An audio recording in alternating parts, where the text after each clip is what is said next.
ఇగో ఇట్లా చెరువుల గురించి బాగా తెలిసిన పెద్ద మనుషులను పిలుచుకొని కమిషనర్ రంగనాథ్ సారు మీటింగ్ పెట్టిండు.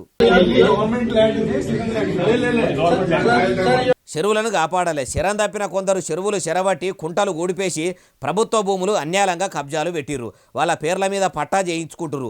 అట్లా ఆక్రమించిన భూములు జాగలు ఏడేడున్నాయో గజం భూమి కూడా ఇడిచిపెట్టకుండా గాలిస్తున్నాము. ఆ జాగల్లో లేపిన బంగ్లాలు భవంతులు కూడా నేలమట్టం చేస్తున్నాము. నేలమట్టం చేస్తున్నాము. ఇప్పటికే సగం కంటే ఎక్కువ చెరువులు చెరబట్టిర్రు. అవన్నీ మళ్ళా వాపసు తీసుకుంటాము.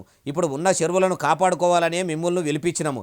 ఏం చేస్తే మంచిగుంటుంది, ఎట్లా చేస్తే చెరువులకు శరణము ఉండది అన్నాడట. అయితే ఆడికొచ్చిన పెద్ద మనుషులు కూడా మంచి ముచ్చటనే చెప్పిర్రట. అయ్యా రంగనాథ్ సారు, మరి మొన్నటిదాకా బిల్డింగ్లను వడగొట్టిర్రు, అవిట్లా పేదోళ్ళవి కూడా ఉన్నాయట. మీరు ఇట్లా బుద్ధి మార్చుకొని చెరువులను కాపాడు మీదికి మనసు మలిపిర్రు. అట్లనే పేదల బంగ్లాలు కూడా చాలా పోయినాయట. వాళ్ళకు కూడా సర్కారు నుంచి ఏమైనా సవలతులు ఏపీయండి సారు, మీకు పుణ్యం ఉంటుంది అంటుర్రు ఏముచ్చటిన్నోళ్ళు.